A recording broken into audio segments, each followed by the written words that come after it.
नमस्कार।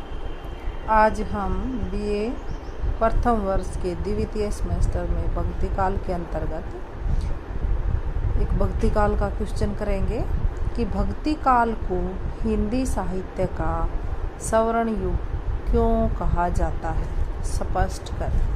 या भक्ति काल सर्वोत्तम क्यों है? हमारे हिंदी साहित्य में 1375 से लेकर 1700 तक का जो काल है वो भक्ति काल के नाम से जाना जाता है। इसके अंतर्गत दो काव्य धाराएं थी, निर्गुण काव्य धारा और सगुण काव्य धारा। निर्गुण काव्य धारा के अंतर्गत हमारी दो प्रकार की और काव्य धाराएं थी, सूफी काव्य धारा और संत काव्य धारा। सूफी काव्य धारा का जो प्रवर्तक थे वो थे मलिक मोहम्मद जायसी और संत काव्य धारा के प्रवर्तक थे वो थे संत कबीर। ऐसे ही सगुण काव्य धारा के अंतर्गत हमारे जो दो और काव्य धाराएं थी वो थी राम काव्य धारा, जिसके प्रवर्तक थे तुलसीदास जी, और कृष्ण काव्य धारा जिसके प्रवर्तक थे सूरदास जी।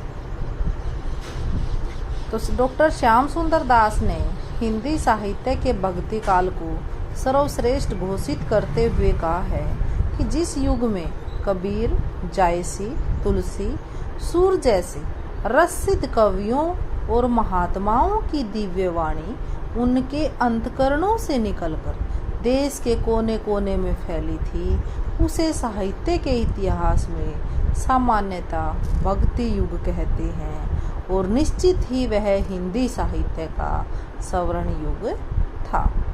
आज भी यह भक्ति साहित्य एक साथ हृदय, मन और आत्मा की भूख को तृप्त करता है, अतः इसे स्वर्ण युग कहने में किसी भी प्रकार की हिचक नहीं होनी चाहिए।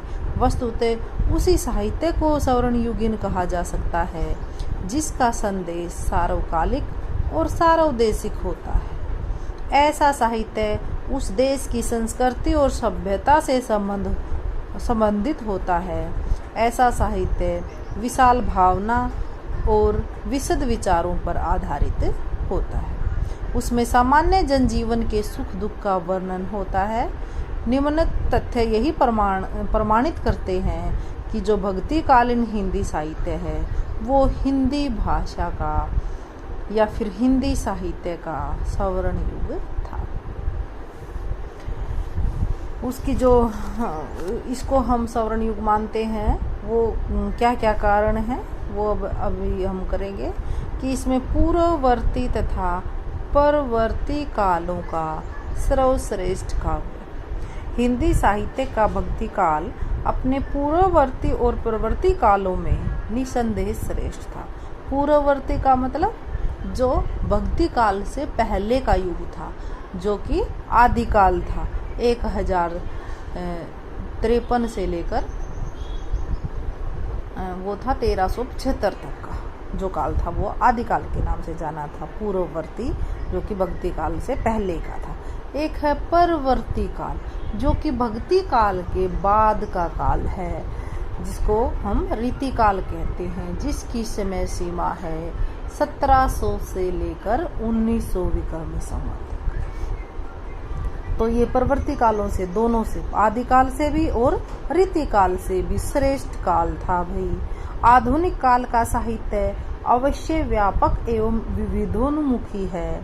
आधुनिक काल में गद्य साहित्य का विकास एक विशेष उपलब्धि है, लेकिन जो अनुभूति की गहराई और भाव प्रवणता भक्ति कालीन साहित्य में है वह आधुनिक काल के साहित्य में नहीं है। भक्ति काव्य उच्चतम धर्म की व्याख्या करने के साथ साथ सर्वश्रेष्ठ भाव अभिव्यक्ति भी करता है।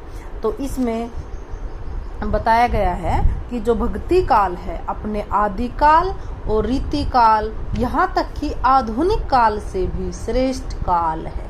हमारे हिंदी साहित्य के जो 4 काल हैं उन चारों कालों में जो भक्ति काल है जिसकी समय सीमा 1375 से 1700 विक्रमी संवत तक है वो सर्वश्रेष्ठ काल है। सेकंड है महान कवियों का काव्य। बाबू श्याम सुंदर दास ने लिखा है, अगर हम हिंदी काव्य से वैष्णव कवियों का काव्य निकाल दें तो जो कुछ बाकी बचेगा उस पर हम गर्व नहीं कर सकते, क्योंकि भाई इसमें वैष्णव भक्ति करी गई थी। वैष्णव में राम और कृष्ण की भक्ति आती है, जो कि सूर और तुलसीदास जी ने की है। ठीक है, तो हमारे यहाँ सूर, तुलसी, कबीर, जयसी आदि भक्तिकालीन महाकवि हैं, जो माँ भारती के कंठार हैं। यह काल हिंदी साहित्य के सर्वांगीण विकास का काल है। इस काल का साहित्य कवियों की अनुभूतियों से उत्पन्न हुआ है। वह साहित्य पाठक के हृदय को छू लेता है।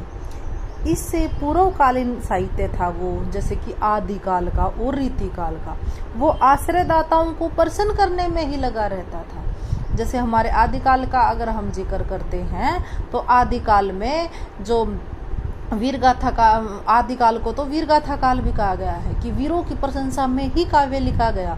और रीतिकाल में तो इतना बुरा हाल था कि जो राजा होते थे वो अपने कवियों को उपहार स्वरूप सोने की असरफियां भी देते थे, क्योंकि वो उनकी झूठी प्रशंसा करते थे।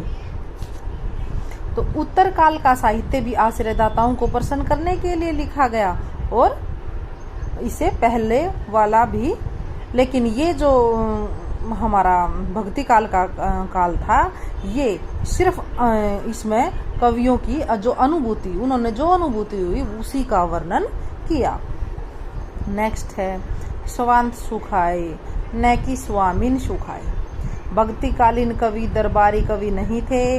वे न तो किसी राजा या सामंत पर आश्रित थे और न ही किसी को प्रसन्न करने के लिए काव्य रचना करते थे। उन्होंने स्वांत सुखाए काव्य रचा। स्वांत सुखाए का होता है अपने सुख के लिए। इस काल के कवियों का स्वांत सुखाए लोक सुखाए का पर्याय बन गया कि अपने सुख के लिए लिखा, लेकिन जो हमारे समाज में जो आदमी रहते हैं वो उनके सुख के लिए बन गया, ना कि किसी राजा के लिए या फिर किसी पर्सन विशेष के लिए। तो भक्तिकालीन कवियों की कविता उनकी आत्मा से उत्पन्न हुई भाई, इसलिए उनके साहित्य में सत्य, उल्लास एवं आनंद है। यह मन, प्राण और आत्मा तीनों को शांति प्रदान करता है।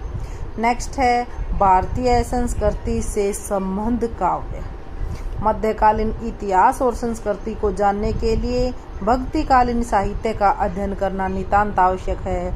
इसमें भारतीय धर्म, दर्शन, संस्कृति तथा सभ्यता का पूरा परिचय मिलता है। इसमें सगुण, निर्गुण, भक्ति और योग का सुंदर वर्णन मिलता है। तुलसीदास का रामचरितमानस है, वो एक महान महाकाव्य है जो कि अवधी भाषा में रचित है। इसका उत्तर भारत में वही स्थान है जो कि यूरोप में बाइबल का।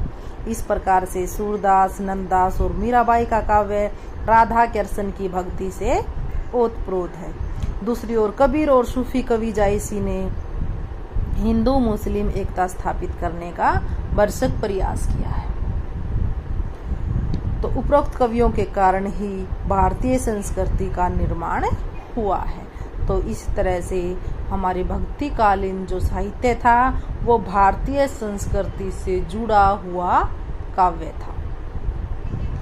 नेक्स्ट है श्रेष्ठ भाव पक्ष और कला पक्ष का काव्य। भक्तिकालीन साहित्य में भाव पक्ष और कला पक्ष का मणिकांचन संयोग हुआ है। तुलसीदास के काव्य में जिन भावनाओं का वर्णन हुआ है वे निश्चय से उदात्त एवं श्रेष्ठ हैं, लेकिन तुलसी के काव्य का कला पक्ष भी काफी सुंदर है। इस प्रकार सूर का काव्य भक्ति, कविता और संगीत का सुंदर मिश्रण है। नेक्स्ट है लोक कल्याण तथा लोक मंगल का काव्य। सूरदास के अतिरिक्त अन्य सभी भक्तिकालीन कवियों ने लोक मंगल का काव्य लिखा है। सूर ने कृष्ण के लोक रंजक रूप का वर्णन किया है। कृष्ण कवियों ने श्री कृष्ण के मधुर एवं लीलामय रूप का अधिक वर्णन किया है, परंतु कबीर, तुलसी, जायसी, नानक आदि कवि भगत होने के साथ साथ समाज सुधारक भी थे। वे सभी जननायक एवं जन कवि थे। इन कवियों का प्रमुख लक्ष्य था समाज में व्याप्त बुराइयों और मिथ्याडंबरों को जड़ से उखाड़ना और जनता को सही रास्ते पर लाना। नेक्स्ट है सर्वोत्तम समन्वयवादी काव्य। हमारा जो भक्तिकालीन काव्य था वो श्रेष्ठ आध्यात्मिक काव्य तो था ही, साथ में समन्वयवादी काव्य भी था। और तुलसीदास तो समन्वय के कवि ही माने जाते हैं। और जहाँ कबीर कवियों ने बाह्याडंबरों और रूढ़ियों का खंडन किया, वहाँ मंडन भी किया। जैसी आदि सूफी कवियों ने हिंदुओं और मुसलमानों के अजनबीपन को दूर करने का प्रयास किया और समन्वयात्मक दृष्टिकोण को अपनाया। विशेषकर इस युग के तुलसीदास ने द्वैत और अद्वैत, सगुण और निर्गुण, शैव और शाक्त, शैव और वैष्णव, साहित्य और दर्शन, जीव और जगत आदि में समन्वय पैदा किया। तुलसीदास का समूचा काव्य ही समन्वय की विराट चेष्टा है। सबसे बड़ी बात तो यह है कि इस काल में केवल एक ही रस भक्ति अर्थात शांत रस ही प्रवाहित हुआ है और वह आज भी पाठक के मन और आत्मा को शांति प्रदान करता है। उपयुक्त विवेचन से स्वतः स्पष्ट हो जाता है कि भक्ति काल का साहित्य न केवल अपने पूर्ववर्ती और परवर्ती कालों के साहित्य से श्रेष्ठ है, बल्कि उसमें भारतीय संस्कृति और सभ्यता का निचोड़ भी है। अंत में डॉक्टर गंगा प्रसाद पांडे के शब्दों में, यदि भक्ति साहित्य को ही साहित्य मान लिया जाए तो यह काल हिंदी साहित्य का तथा सारे विश्व साहित्य का निश्चय ही स्वर्ण युग है। धन्यवाद।